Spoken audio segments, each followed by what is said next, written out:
On va aller en dernière heure sur la réaction du syndicat à cet effondrement sur un viaduc en construction à Québec. En même temps. Qu'est-ce qui vous préoccupe là-dedans? Les échéanciers serrés? Ça me préoccupe pas pantoute. Ce qui me préoccupe, c'est la santé de mes travailleurs. Les travailleurs de l'industrie, c'est important. À cette heure, ça va assez vite, ces chantiers. Des fois, il arrive des accidents comme ça. C'est pour ça qu'on est là, pour voir ce qui se passe. Et M. Dufour, vous êtes donc du syndicat. Vous êtes venu voir un peu qu'est-ce qui s'est passé ce matin. Vous avez parlé avec ces travailleurs. Dites-nous comment ils vont ce matin. On n'a pas réussi à leur parler encore ce matin. C'est pour ça qu'on est ici ce matin. Fait qu'on va traverser de l'autre côté, puis on va aller les voir. Puis dès qu'on va en savoir plus, on vous parlera. Si vous voyez ça, votre premier constat, c'est quoi?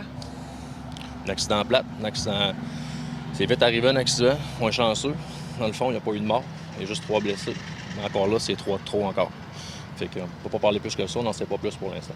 Ça arrive souvent qu'un coffrage comme ça, un étaiement, s'écroule? Très rare. Sur un gros chantier comme ça, c'est très rare. On va aller voir c'est quoi, parce qu'un étalement comme ça, il y a un plan d'ingénieur qui a été soumis pour faire les travaux. Fait que ça a été inspecté avant de faire la coulée de béton. Fait que c'est pour ça qu'on trouve ça drôle que ça ait tombé. Là. Vous attendez à quoi aujourd'hui de la part notamment du ministère des Transports? Je pense pas qu'on va avoir de réponse aujourd'hui. Il va falloir qu'ils fassent une étude pour savoir ce qui se passe là-dessus. Je pense qu'on va avoir une couple de réponses dans une semaine ou deux, mais pour l'instant, je pense que ça va être tranquille. Il faut qu'ils fassent les études, puis on va lui donner le temps de la faire. J'ai une question pour vous. Les secouristes nous disent qu'il y a un système de décompte. Comme hier, quand ça s'est écroulé, on a appelé tout le monde à un point de rendez-vous. Puis expliquez-nous comment ça se passe. C'est quoi comme mesure de sécurité, ça? Dans le fond, chaque chantier comme ça, il y a un grand livre, puis il y a un point de rassemblement, toujours à la même place, pour faire le décompte le plus rapidement possible. Parce que quand un étalement tombe comme ça, s'il y aurait eu quelqu'un qui prit en dessous des décombres, ça aurait été épouvantable. Fait qu'on réussit à faire le décompte rapidement, ce que j'ai su. Fait qu'au moins, il manquait personne dans le décompte. Fait que déjà, en partant, c'est une bonne chose. ABC a très bien réagi. Tu vois que le procédé était très bien fait. Merci infiniment. Merci. Bonne journée. Monsieur Dufour, votre prénom?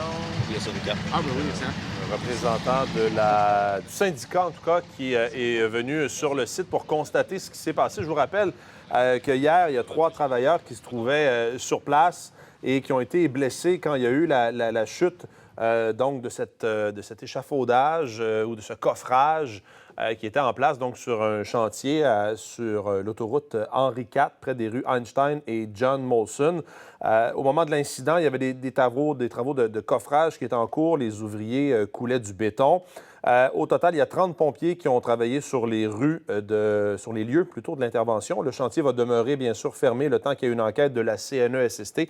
Et vous le voyez, les gens du syndicat sont arrivés sur place et doivent aller constater les dégâts, parler éventuellement aux travailleurs qui ont été légèrement blessés. Heureusement, on ne craint pour la vie de personne, mais clairement, et on le voit sur les images, ça aurait pu avoir des conséquences dramatiques. Le représentant syndical disait que pour monter une telle structure avant d'y travailler, ça prend des plans qui sont approuvés par les ingénieurs.